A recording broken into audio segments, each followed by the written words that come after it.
You're not doing it. And that's important to know because, for sure. then you're going to pay attention and do it better, right? Yeah. You know, if you're studying the life of Jesus as an example, or Buddha, that was the language of the time, right? So here we are in the contemporary world, and science has become that language. So when you combine a little quantum physics with neuroscience and neuroendocrinology and psychoneuroimmunology and epigenetics, all of those different branches of sciences, the new sciences, point the finger at possibility.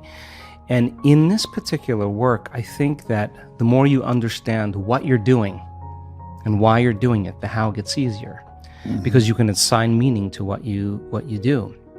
So then, this is a time in history where it's not enough to know. This is a time in history to know how. Because information is so readily available, you can gain information. You don't need an authority. You don't need a priest. You don't need a teacher. You don't need a governor. You can gain information without passing through some type of authority.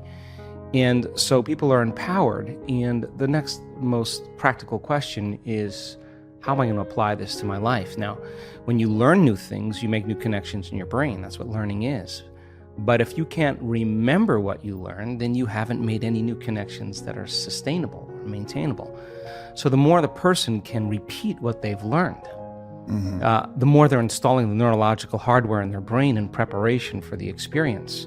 And so now they're priming their brain for the act, right? And when the experience happens, experience then enriches the circuitry in your brain. That's what experience does. So now you're laying down even more neurological tracks, but the payoff is the chemical called the emotion. And the moment you feel unlimited, the moment you feel grateful, the moment you feel abundant, now you're teaching your body chemically to understand what your mind is intellectually understood.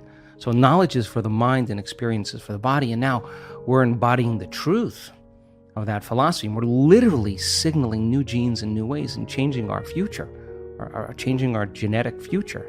And if you've done it once, then you're an athlete, you'd be able to do it over and over again. And if you keep repeating it, you neurochemically condition your mind and body to begin to work as one. And the redundancy of the act over and over again conditions the body to know how to do it better than the mind. Now it's innate in you. It's second nature. It's easy. It's familiar. It's who you are. And so I think we start as philosophers, we initiate, and we become initiates, and then we master it. You know, knowledge, experience, wisdom, mind, body, soul. Learning it with your head, applying it with your hands, knowing it by heart, thinking to doing to being. And so I think to answer that kind of question or that comment is that, we should get up as if our prayers are already answered. The problem is that our senses fool us into separation. The person says, I want to be healed, I want to be healthy, I want to be wealthy. And they imagine it and they come back and it's not there. And when they see it's not there, the thought of their future creates the emotion of lack or separation. And if thoughts are the language of the brain and feelings are the language of the body, now you have mind and body in opposition. So then, if you think about something like appreciation or thankfulness or gratitude, when you are receiving something, when you just receive something, when something is happening to you in the moment, or something just happened to you that you enjoy, or you're surprised about, or is pleasing to you, you feel this emotion of gratitude. So gratitude becomes the signature, the emotional signature that it's already happened. Gratitude is the ultimate state of receiving. So now when the person combines a clear intention of their future, and they open their heart and they feel the emotion of that future, their body is objective. It's the unconscious mind. It doesn't know the difference between the actual experience in their life that's creating the emotion and the emotion that they're fabricating by thought alone. In that moment, their body is believing it's in that future, in the present moment. And the stronger the emotion they feel, the more altered they feel inside of them, the more they pay attention to the picture in their mind. And we could say then that they're beginning to remember their future. And biologically, it's the same as remembering your past. So if you keep practicing opening your heart and you keep combining it with a clear intention, then the thought and the feeling changes your state of being. Which means then, if you keep doing that over time, you'll feel like your future has already happened. Now, what's the significance of that? If you feel like your future has already happened, you stop looking for it. You're no longer waiting and wondering when it's going to happen or how it's going to happen. You feel like it's already happened. So now you take your foot off the gas, and you're no longer trying to predict or control or expect how it's going to happen. You're connected emotionally to your future. Well, the antithesis is also true. The stronger the emotion you feel for some betrayal, some shock, some trauma, the more altered you feel inside of you, the more you narrow your focus on the outer environment, and the brain takes a snapshot, and that's called a memory. And so the stronger the emotion, the more the brain embosses the imagery neurologically in the brain. So then the person thinks neurologically within the circuitry of that experience, and they feel within the boundaries of those emotions. So then we could say then the person's biology is literally in the past. So you can't create a new future if your state of being is in the past. So people reaffirm their identity this way. They wake up in the morning and they say, let me think about my problems. And those problems are memories of past experiences that are etched in their brain. So they think about the person, the place, the object, the experience. And we could say then, if they believe that their thoughts have something to do with their destiny, they're thinking in the past. And every one of those problems has an emotion associated. So now they feel unhappy, now they feel fear, now they feel unworthy. It's a conditioning process, because conditioning, all you need is an image. They've mastered this on television. An image or a brand and an emotion. And all you need is a stimulus and a response. So every time the person remembers their future, their past, as they remember their past, the image with the emotion is literally subconsciously conditioning their brain and body into the past. And so if they're living in the familiar past, guess what? They're going to predict the next future. They're going to want to be able to predict their future. So because that's the known. So that there's only one place where the unknown exists, and that's the present moment. And teaching people how to get into the generous present moment takes an act of awareness. And most people would rather turn on their TV or, get on their cell phone or Facebook or whatever. And this is actually, Aubrey, not a bad thing. This is actually a moment of awareness. Yeah. And, when you're inside the jar, you can't see the label. And so we have this huge frontal lobe that gives us self-awareness. So then the insight never changes anything. You could have the insight that you're addicted to fear, you're addicted to competition, you're addicted to struggle. But that really means is that we're addressing reality matter to matter. And what we're at one point of awareness, one point of consciousness, and we're putting our attention on another point of consciousness, a future, an outcome. And the only way we know how to get there, when we're matter trying to change matter, is that we force, we control, we predict, we fight for it. Because that's how you are when you're living in survival. So then we have to move our bodies through space, and that takes time. So we think if we rush, that we're actually going to get there faster. But more and more of the rushing creates more of the addiction of those emotions, because the adrenaline that's released is actually an arousal. So a person is using the conditions, the problems, the situations in their life to reaffirm their addiction to some emotion. To me, that means we become addicted to the life we don't even like. And so that's why change is so hard. So then let's offer another alternative. Well, when you begin to create from the field instead of from matter, the only way you can do that is you have to learn how to take all of your attention off your body and become a nobody. Take all of your attention off all the people in your life that you give so much of your attention and energy to because you have an emotion associated with them. And get beyond all the people in your life and go from a someone to a no one. Mm-hmm. Now, if you've worked your whole life being a someone, or if you've been working your whole life thinking that you're your body, you're going to have to work a little harder because that's your identity. Sure. That's what you're associated with. And if this was easy, everybody would be doing it. So then you have to go get beyond all the things in your life, your cell phone, your computer, your car, and literally go from something to nothing.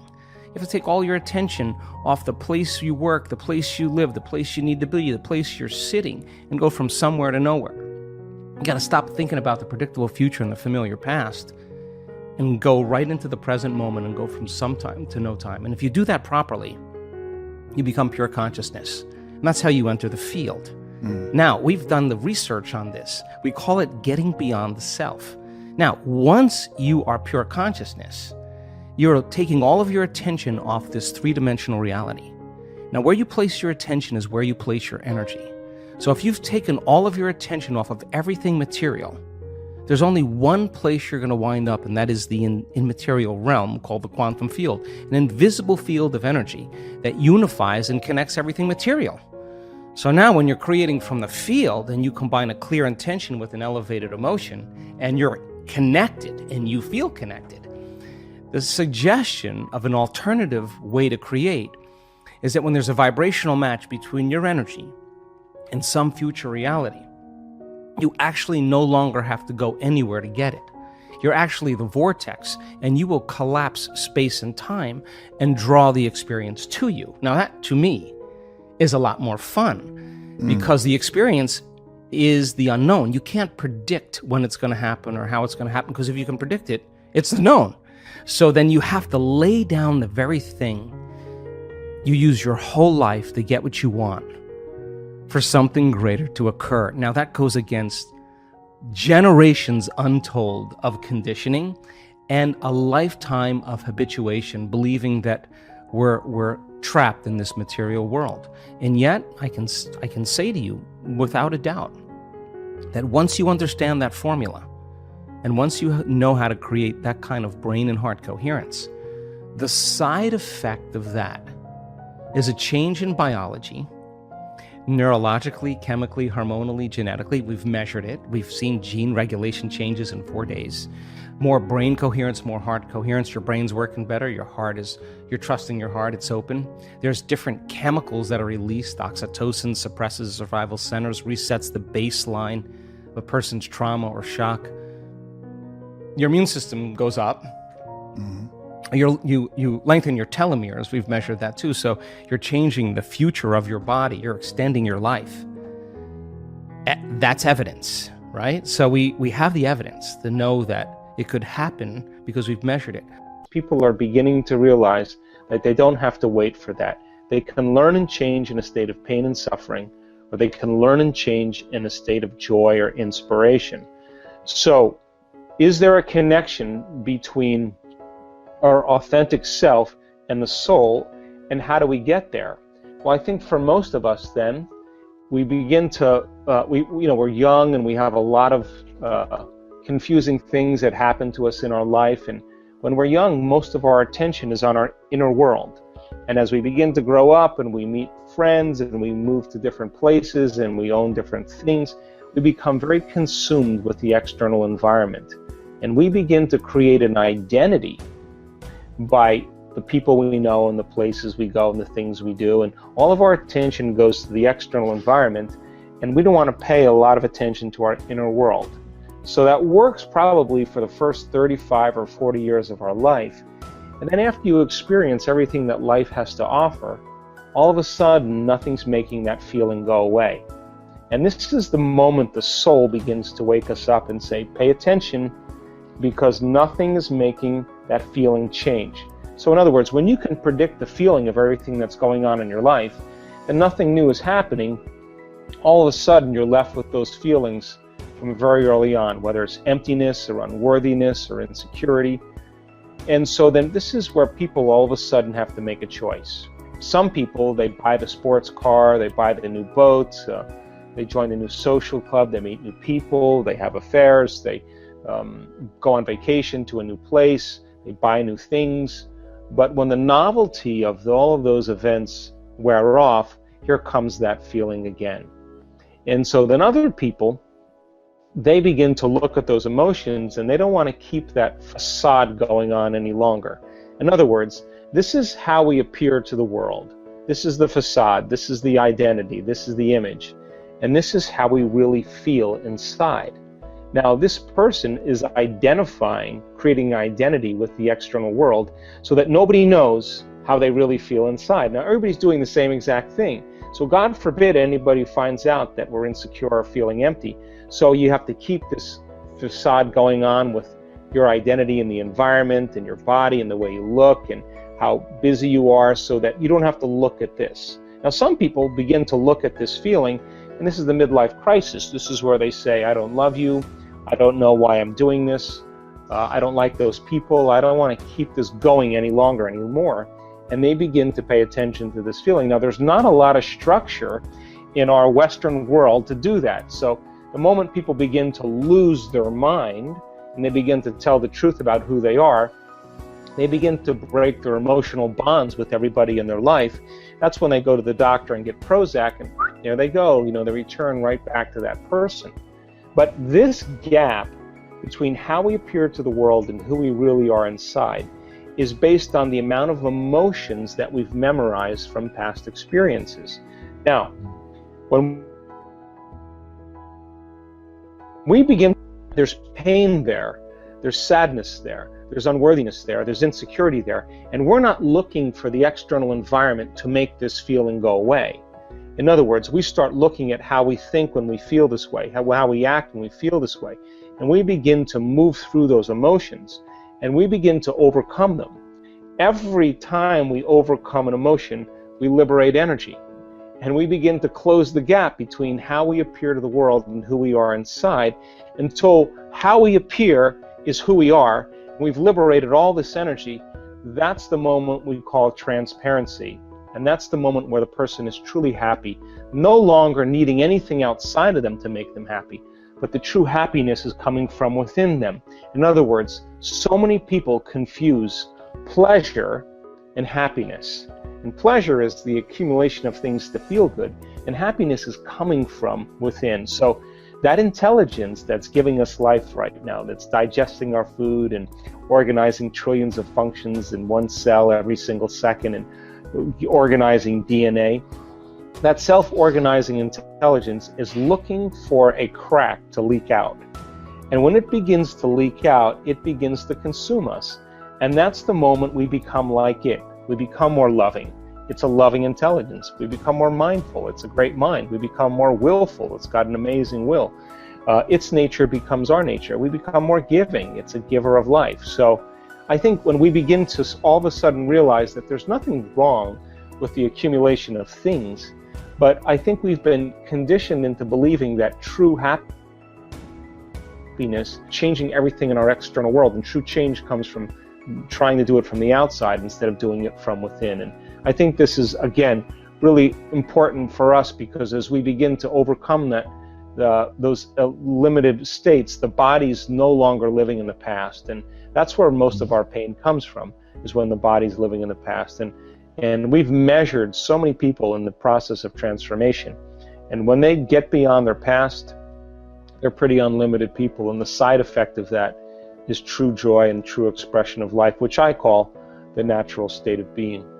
So when people are living in this gap between how they appear to the world and how they really feel, they don't want to look at this emotion because it is painful. What they'd rather do is distract themselves from all these things in their external environment so they don't have to look. But when that feeling isn't going away, and they can't, after the sports car and after the vacation and after the buying the new things, the new wardrobe, the facelift, whatever, and this feeling keeps returning, this is a time really where they have to look at that emotion. And they have to, as you said, you have to be in the presence of that emotion and ask some fundamental questions. Are these emotions driving my thoughts? How do I think when I feel this way? Now, those thoughts are just old circuits that have been fired and wired in the brain. How do I behave? What do I do? How do I act? What do I say? What comes out of my mouth? Now think about this.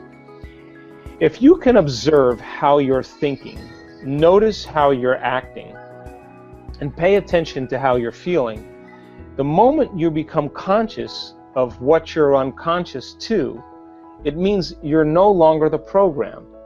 Now you're the consciousness observing the program, and this is when we begin to objectify our subjective selves. And the more we can look at ourselves through the eyes of someone else, the more conscious we can become of that, the less unconscious we're prone to be in our normal life. So the word meditation, the symbol of meditation in the Tibetan language, literally means to become familiar with. So if you're becoming familiar with your unconscious thoughts and making them conscious, you're in a process of meditation. If you're becoming aware of your automatic habits and behaviors, And now you're so aware of them, you would never become unaware of them again. And you look at those emotions that bring you to a lower level, and you're so familiar with your pain and your sorrow and your suffering that you would never allow yourself to live in that emotional state again. This is the moment you're Gandalf on the bridge and you're saying, you may not pass ever again. Now, when you make a decision with such firm intention that the amplitude of that decision carries a level of energy that's greater than the hardwired programs in your brain and the emotion